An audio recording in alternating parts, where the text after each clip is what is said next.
Are you struggling with your prayers not being answered the way you want? Years ago, I applied to a few PhD programs and I didn't get in. I had spent years preparing and praying for that to happen. So I was in a discouraged, depressed, and dark place during that season. The Apostle Paul experienced some trials through some type of thorn in the flesh. He prayed and asked God to remove it 3 times. And the Lord's response was, "My grace is sufficient for you. My power is made perfect in weakness."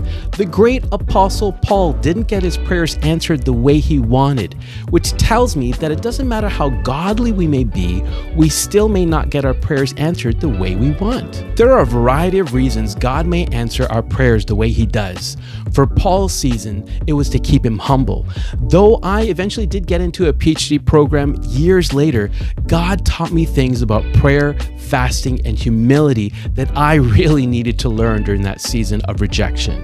Hey, the reasons you may be going through stuff right now may be quite different, and we may only learn the whys of why God answers our prayers certain ways when we get to heaven. God told Paul that his grace would be sufficient for him in the midst of those trials. Hebrews 4:16 tells us that we can approach God's throne of grace with confidence so that we may receive mercy and grace to help us in our time of need. Hey, keep going to Jesus because he'll give you the grace and mercy for your situation right now.